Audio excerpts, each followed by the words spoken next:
부자가 되기 위해서는 금전운이 열려야 돈의 길이 트인다고 하는데요. 아무리 열심히 일해도 운이 막혀 있으면 기회가 와도 그냥 스쳐 지나갈 뿐이지요. 그래서일까요? 부자들은 금전운을 잡기 위해 집안 곳곳에 물건 배치를 신경 씁니다. 그 중 하나가 바로 휴지통의 위치인데요. 집안에 들어가자마자 휴지통이 보이는 집이 있습니다. 그런데 부자들은 절대 그렇게 두지 않습니다. 보이지 않는 배출의 습관이 돈의 흐름을 막고 있기 때문이지요. 휴지통은 단순한 생활도구가 아닙니다. 돈의 문을 닫을 수도 있고 열 수도 있는 장치인 것이지요.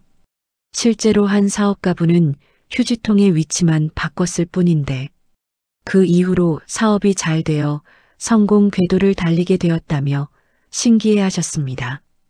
오늘은 여러분께 휴지통 하나가 어떻게 금전운을 바꾸는지, 그리고 부자들이 절대 하지 않는 배치는 무엇인지를 전부 말씀드리겠습니다. 듣기 전 구독과 좋아요, 알림 설정은 언제나 큰 힘이 됩니다. 풍수에서 가장 중요한 원리가 하나 있습니다. 바로 고이면 썩고 돌면 산다는 것이지요. 물을 생각해 보시면 됩니다. 고여있는 물은 시간이 지나면 탁해지고 냄새가 나기 시작합니다. 반대로 흐르는 물은 언제나 맑고 생기가 넘치지요. 돈의 흐름도 정확히 똑같습니다. 집안의 기운은 크게 세 단계로 흐릅니다. 현관을 통해 들어오고 거실에서 머무르며 휴지통을 통해 배출되는 것이지요. 이 세 가지가 모두 조화를 이루어야 금전이 제대로 순환합니다. 그런데 많은 분들이 유입과 머무름에만 신경 쓰고 정작 배출은 소홀히 하시는데요. 들어오기만 하고 나가지 않으면 막히고 돌지 않으면 쌓이지도 않습니다. 휴지통은 단순히 쓰레기를 담는 통이 아닙니다. 재물운을 정화하는 밸브이자 배출의 상징인 것이지요. 집안에 들어온 기운 중에서 탁한 것은 내보내고 맑은 것만 남겨두는 역할을 합니다. 그래서 휴지통이 넘치거나 지저분하면 돈의 순환도 함께 막히게 되는 것입니다. 실제로 부자일수록 집안 배출구가 깔끔하고 쓰레기통도 잘 관리합니다. 버릴 것도 명확하고 버리는 타이밍도 정확하지요. 이것은 단순히 깨끗함의 문제가 아닙니다. 금전운의 흐름을 막지 않기 위한 부자들의 습관인 것이지요. 휴지통이 막히면 돈의 흐름도 막힌다는 것을 알고 있기 때문입니다. 그렇다면 구체적으로 어느 자리가 돈복을 빠져나가게 만드는 걸까요? 지금부터 말씀드리는 장소는 절대 피하셔야 할 최악의 위치입니다. 가장 먼저 피해야 할 자리가 바로 현관 근처입니다. 문을 열고 한두 걸음 안에 휴지통이 보이는 집이 많은데요. 현관은 모든 기운이 들어오는 입구이지요. 그런데 이곳에 휴지통이 있으면 유입과 배출의 신호가 겹치게 됩니다. 들어오는 재물운이 집안을 돌기도 전에 그대로 퇴장해버리는 구조가 만들어지는 것입니다. 실제로 자주 보는 실수가 몇 가지 있는데요. 택배 상자를 임시로 쌓아두면서 그 옆에 박스 뜯은 것을 버리는 통을 놓는 경우입니다.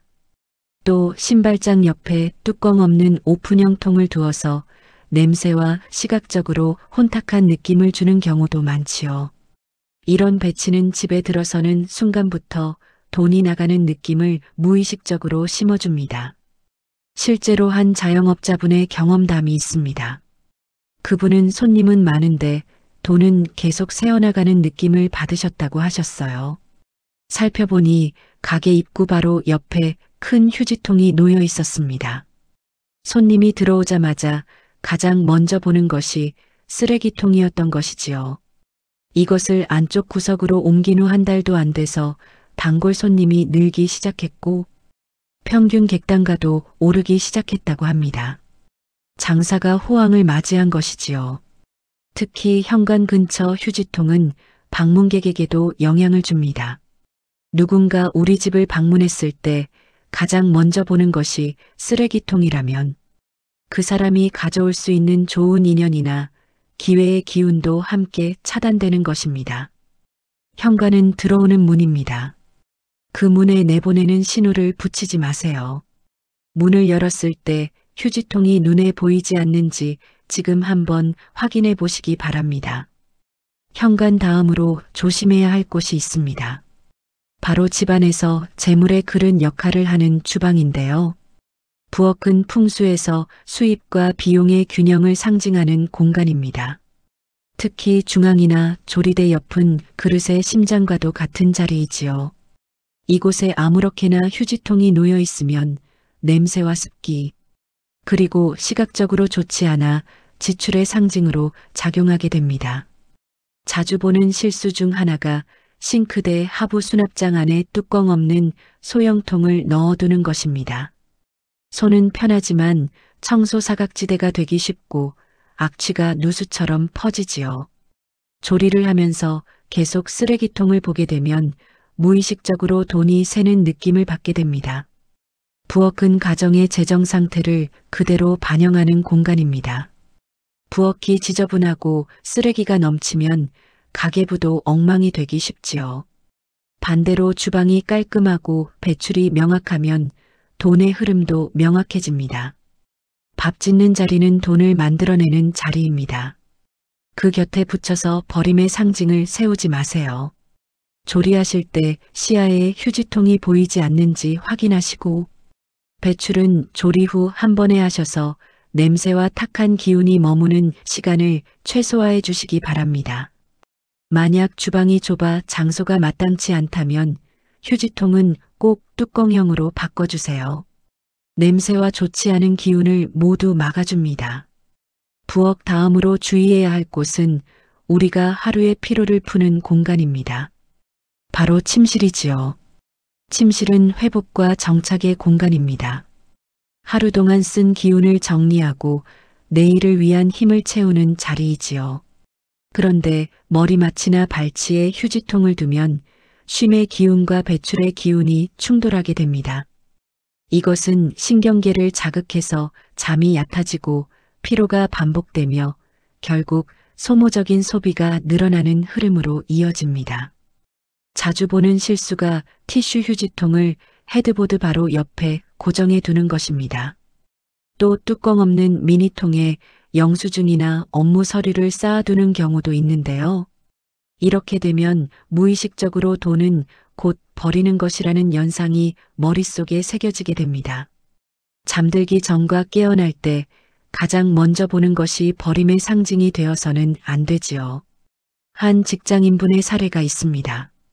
그분은 늘 피곤하고 아침에 일어나도 개운하지 않다는 느낌을 받으셨다고 해요. 그리고 신기하게도 충동 구매가 잦아지고 필요 없는 물건을 자주 사게 되었다고 하셨지요. 알고 보니 침대 머리맡 바로 옆에 작은 휴지통을 두고 계셨는데 그 안에는 영수증과 택배 포장재가 가득했습니다. 잠들기 전 마지막으로 보는 것이 버려진 물건들이었고 아침에 눈 뜨면 제일 먼저 보는 것도 쓰레기통이었던 것이지요. 이것을 집안의 다른 곳으로 옮긴 뒤부터는 수면의 질이 좋아지고 아침에 일어날 때 개운한 느낌이 들기 시작했다고 합니다. 더 놀라운 것은 그 이후로 충동 구매가 줄어들고 저축 습관이 자연스럽게 생겼다는 것입니다. 침실에서의 수면은 단순히 쉬는 것이 아닙니다. 하루 동안의 재물운을 정리하고 다음 날의 금전운을 준비하는 시간이지요. 잠이 깊고 편안해야 판단력이 명료해지고 돈을 쓸 때도 현명한 선택을 할 수 있습니다. 침실에는 버리는 신호가 아닌 머무는 신호를 두셔야 합니다. 머리를 기준으로 2m 이내 시야에 휴지통이 없는지 확인하시고 영수증이나 서류는 침실에 들여놓지 마세요. 피해야 할 자리를 알았다면 이제 가장 중요한 것이 있는데요. 휴지통을 어디에 두어야 돈이 머물고 재물운이 쌓일까요? 지금부터 말씀드리는 세 곳은 부자들이 실제로 활용하는 황금의 자리입니다. 먼저 거실은 가족의 기운이 모이는 중심 공간입니다. 그 중에서도 서쪽은 풍수에서 금의 기운을 상징하는 방향이지요. 금전과 매매 그리고 성공을 뜻하는 자리입니다. 이 서쪽 벽 아래 낮은 곳에 휴지통을 두면 탁한 기운은 아래로 내려가고 재물의 신호는 위로 올라가는 정렬이 만들어집니다. 중요한 것은 시야에서 최대한 가려지는 위치여야 한다는 점입니다. 거실의 중간보다는 귀퉁이나 앉았을 때 보이지 않는 자리가 좋지요. 크기는 9리터에서 12리터 정도의 뚜껑형이 적당하며 발판식이나 자동 개폐식이면 더욱 좋습니다. 재질은 무광으로 된 금속이나 나무 무늬가 있는 것이 재물운과 잘 어울립니다. 색감도 중요한데요. 샌드 베이지나 라이트 그레이 또는 월넛톤처럼 공간과 자연스럽게 조화되는 색을 선택하시면 됩니다. 실제로 한 부동산 중개업을 하시는 분의 경험담이 있습니다. 그분은 거실 한가운데 큰 휴지통을 두고 계셨는데요. 계약은 많이 따지만 중도에 깨지는 경우가 반복되었다고 하셨어요. 풍수를 공부하시면서 휴지통을 거실 서쪽 벽 아래로 옮기고 뚜껑형으로 바꾸셨습니다. 그 후 2달쯤 지나니 계약 성사율이 눈에 띄게 올라가고 중도 파기도 거의 사라졌다고 합니다. 심지어 부동산 매매가 잘 안 되는 시기에도 유난히 잘 되고 있어서 신기했다고 말씀하십니다. 이때 사용 방법도 중요합니다. 거실에서 나오는 쓰레기는 포장지나 영수증처럼 작은 것들이 대부분인데요. 이것을 발견할 때마다 버리는 것이 아니라 하루에 한두 번 정해진 시간에 모아서 일괄적으로 버리는 습관을 들이시면 좋습니다. 모아서 한 번에 버리는 이 리듬이 재물을 모으는 습관과도 연결되기 때문이지요. 거실 다음으로 중요한 공간이 있습니다. 바로 수입을 만들어내는 집중의 공간인 작업방이나 서재인데요. 많은 부자들도 필요에 의해 이 공간에 쓰레기통을 배치해 두고는 합니다. 서재나 작업방은 돈을 만들어내는 공간이지요. 이곳에서의 집중도가 곧 결과물을 나타내고 결국 수입으로 연결됩니다. 북쪽은 풍수에서 사고와 집중 그리고 흐름을 뜻하지요. 서재의 북쪽 코너에 슬림한 가림형 휴지통을 두면 잡념과 불필요한 문서들이 빠르게 배출되면서 집중도가 올라갑니다. 집중도가 올라가면 결과물이 늘어나고 수입도 상승하지요. 위치는 책상에 앉았을 때 직접 보이지 않는 북쪽 코너가 좋습니다. 책장 옆이나 커튼 뒤, 코너처럼 시야 밖 자리를 활용하세요. 크기는 7리터에서 9리터 정도의 슬림형이 적당하며 플랩이나 스윙 방식의 가림 뚜껑이 있으면 좋습니다. 정리 동선도 중요한데요. 책상 위에 작은 임시 트레이를 하나 두시고 하루 동안 나오는 작은 쓰레기는 여기에 모아두세요. 그리고 하루 작업이 끝나면 그것을 한 번에 북쪽 코너의 휴지통으로 옮기는 것입니다. 특히 문서를 다루시는 분들은 휴지통 옆에 작은 파쇄기와 분류함을 함께 두시면 끝맺음 동선이 자동화됩니다. 문서를 파쇄해서 통으로 넣고 하루가 끝나면 즉시 외부로 배출하는 3단계 루틴이지요. 수입은 집중에서 태어나고 집중은 버림에서 시작합니다. 그런가 하면 많은 분들이 간과하는 곳이 있습니다. 바로 화장실인데요. 정확히는 화장실 문밖 코너입니다. 화장실은 정화와 배출이 이루어지는 공간입니다. 그런데 이곳에서 나오는 음습한 기운이 집안 전체로 퍼지면 재물운까지 탁해질 수 있지요. 그래서 화장실 문 바로 밖 코너에 휴지통을 두는 것이 중요합니다. 배출과 회수가 문턱에서 바로 마감되는 구조를 만드는 것이지요. 특히 가족이 많은 집이나 작은 평형에서는 이 효과를 더 크게 체감하실 수 있습니다. 위치는 화장실 문 바로 옆벽 코너가 좋습니다. 시야에 덜 띄는 측면 자리를 선택하세요. 형태는 페달형 뚜껑이 있는 것이 좋은데요. 손으로 직접 만지지 않아도 되기 때문입니다. 크기는 7리터에서 9리터면 충분하며 바닥에 방치 패드와 베이킹소다를 소량 넣어두시면 냄새를 잡을 수 있습니다.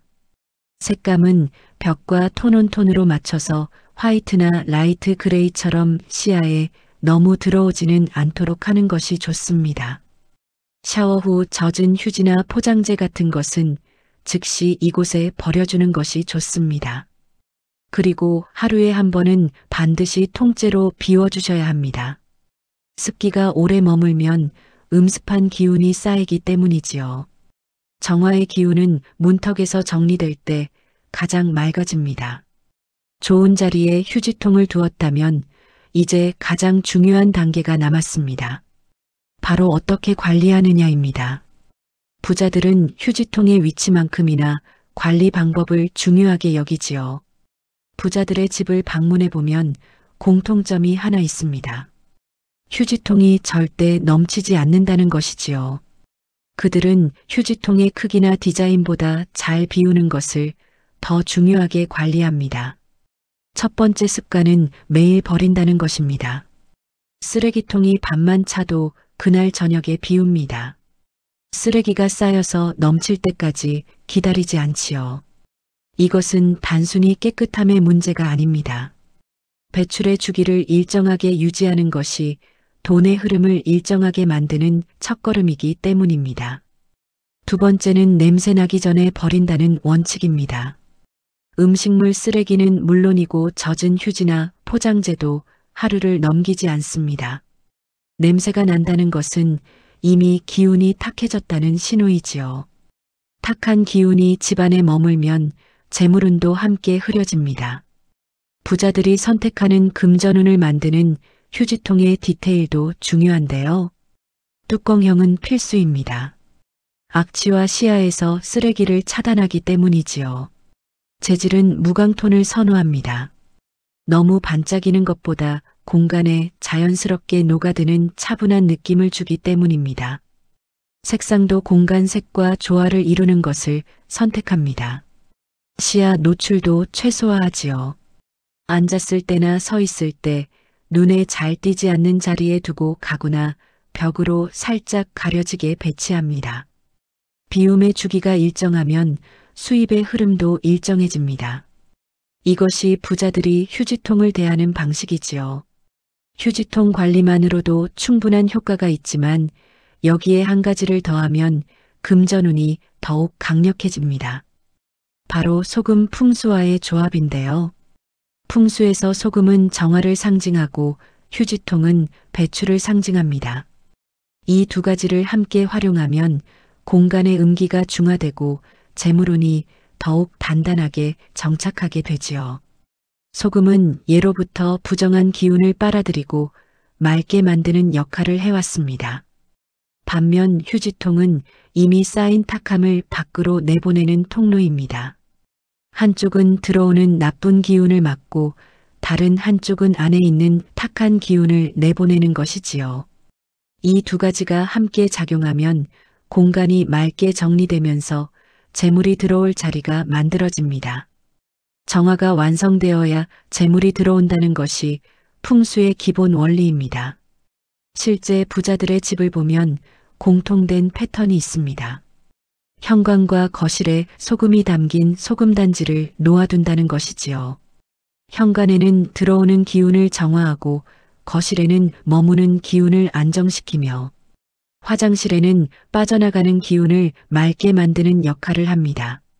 그렇다면 구체적으로 어떻게 활용할까요? 방법은 간단합니다.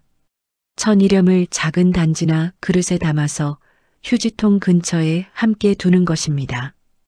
꼭 소금단지가 아니어도 괜찮습니다. 종이컵이나 도자기 그릇에 담아도 좋지요. 중요한 것은 사람의 동선에 방해가 되지 않는 위치에 자연스럽게 배치하는 것입니다.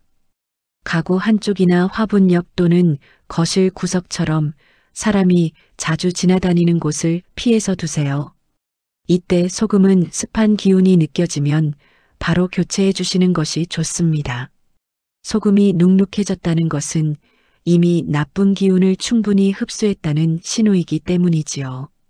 특별한 절기나 금전운이 들어오는 날에 맞춰서 교체하셔도 괜찮습니다. 이 조합은 특히 사무실 계산대나 책상 근처에 두면 가장 효과적입니다. 돈이 실제로 오가는 자리에 정화와 배출이 함께 작용하기 때문이지요. 휴지통 하나 옮겼을 뿐인데 집안 공기가 달라지고 돈이 돌기 시작했다는 경험담이 정말 많습니다. 실제로 부자들이 겪은 변화의 징조는 생각보다 일상적인 것에서 시작되지요. 가장 먼저 나타나는 신호는 물건이 잘 팔린다는 것입니다. 중고 물품을 내놓으면 금방 연락이 오고 가게를 운영하신다면 재고 회전이 빨라지는 느낌을 받으실 것입니다. 금전 흐름이 막혀 있다가 뚫리면 가장 먼저 순환이 시작되기 때문이지요. 그리고 인간관계가 편해지기도 하는데요. 불편했던 사람과 자연스럽게 관계가 정리되거나 좋은 인연이 새롭게 들어오는 경험을 하시게 됩니다. 돈은 결국 사람을 통해 흐르기 때문에 인간관계의 변화는 곧 금전운의 변화를 의미하지요. 휴지통의 자리를 바꾸는 순간 여러분의 금전운이 달라집니다. 그것이 부자들의 비밀이자 오늘부터 우리가 실천할 풍수의 시작이지요. 지금 당장 여러분 집안의 휴지통을 확인해 보시고 오늘 말씀드린 자리로 옮겨보세요. 작은 실천이 큰 금전운을 부를 것입니다. 지금까지 인생길잡이였습니다. 구독과 좋아요, 알림 설정은 큰 힘이 됩니다. 감사합니다. 행복하세요.